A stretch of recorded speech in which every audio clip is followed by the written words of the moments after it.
Hi everyone, this is Mrs. J, and I'm doing a read aloud of Blood on the River, Jamestown 1607 by Elisa Carbone. And we're on chapter 20, page 156. Thus did they show us their feats of arms, and others art in dancing, some other us their oaten pipes, and others voices chanting. William Simmons, E.D. The Proceedings. The morning we are to leave for Werowocomoco, I am jittery with excitement. Namantok is too. It will be his first time home since he went to England. He will have lots of stories to tell his people. You will love my home, he says to me. It is, I know, I interrupt him. It's much better than my home. We both laugh. Namantak collects the gifts he received in England. A red velvet cassock, which he said is not as warm as a deerskin mantle, a pewter chalice, which he says is not as good as the gourd to drink out of, and an ivory tooth scraper, which he refuses to use because he says the Indian way of cleaning teeth with a sassafras root is much better. I gather my spoon and bowl and my water skin. We present ourselves to Captain Smith, each with a small bundle to carry. Captain Smith looks up from cleaning his musket. Samuel, where is your sword? Where is your armor? Go back and get properly attired. But I thought we were at peace with the Powhatans, I want to say. But I know better than to argue with Captain Smith, so I simply go to my cabin and do like he says. At least he's not making me carry my heavy musket on the hike to Werowocomoco. When I get back to Captain Smith's cabin, the carpenter John Layden is sitting out front with his tools, working at making a small wooden chest. He is carving initials into the top of the chest. I see he already has an A, and I watch, and he finishes a B. Who's that for? I ask. He keeps his eyes cast down, intent on his work, and does not answer me. Then it dawns on me. I tip my head close to his. Is it for her? I whisper. He glances at me, and I see he's afraid to tell me, afraid I will announce it and give the other men a chance to ridicule him. I look at the small chest. It is beautifully crafted out of cherry wood, a work of love. I watch him as he begins to carve a border around the initials. John Layden is a quiet man. He is sturdy and kind. He's the only man who has decided to woo Miss Ann Burris with something other than bragging and strutting. I lean close again. She likes flowers, too, I say. He gives me a quick smile and continues his work. Captain Smith is ready to go. He carries his musket and has not one, but two bandoliers of gunpowder strung across his chest.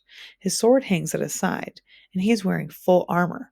He looks like he's going into battle, not like he's visiting someone to invite them to come and get some presents. The crowning of Powhatan must truly be a bad idea. There are only 6 of us going, me, Captain Smith, Namantok, and 3 soldiers. We hike over land for about 12 miles, where we come to the Pamunkey River, which separates us from Werowocomoco. We find a canoe in the rushes and use it to paddle across. When we leave the other side, I see nothing but tall, grand trees with their leaves turning red and gold. Come, says Namantok, Piakokwa. The worn footpath brings us into the woods, and I soon smell the smoke from the cook fires. Namantok breathes deeply and smiles. He's coming home.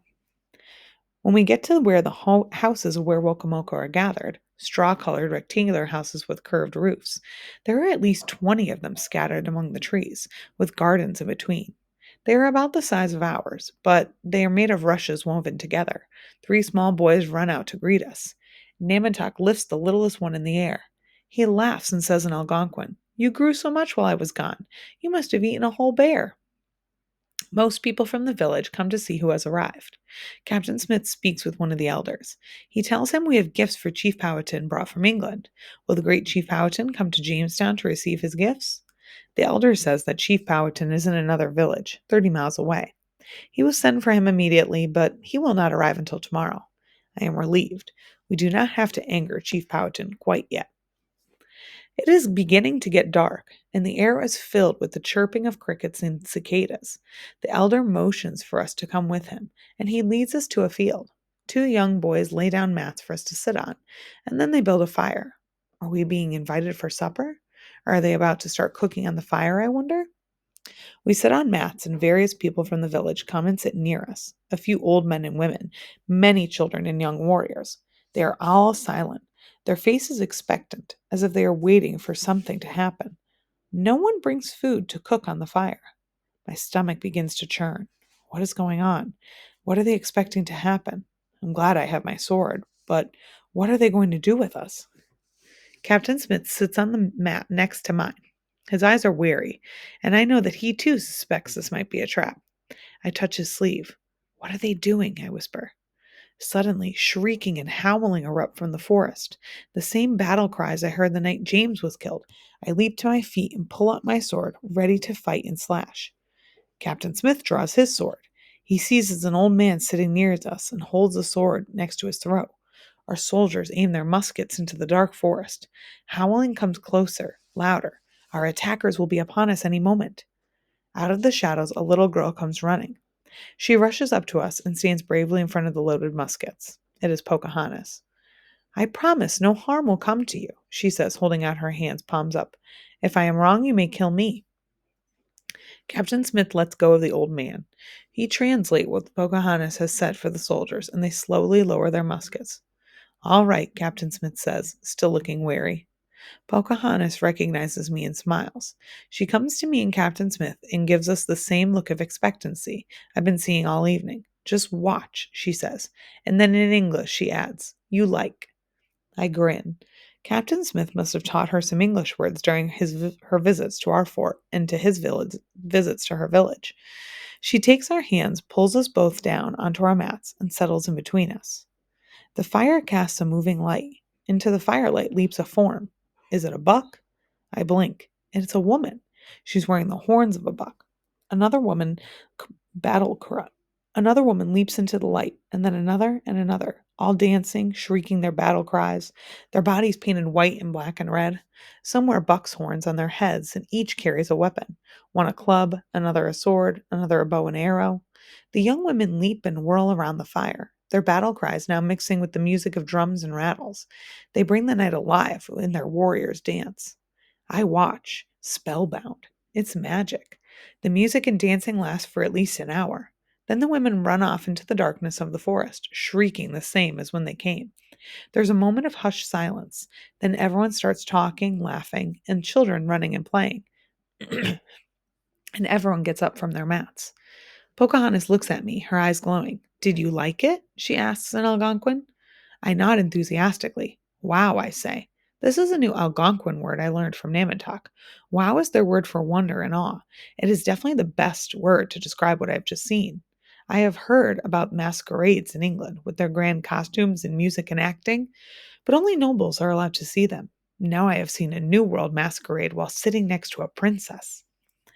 With torches lighting our way, Pocahontas leads us back into the village with one of the houses.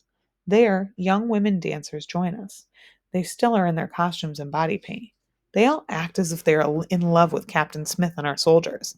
They crowd around them giggling and saying in English, Love you, not me? Love you, not me? I raise my eyebrows at Pocahontas. Who teach them that? I ask. She gives me an impish look and shrugs.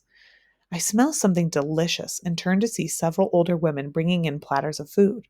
They are large wooden bowls of steaming beans, peas, and squash, platters of roasted fish and venison, baskets of bread and fruit. It is a feast. I eat until I can no longer stuff in another bite. When Namantok sees me yawning, he takes me by the shoulders and steers me toward the door. You will sleep in my house tonight, he says.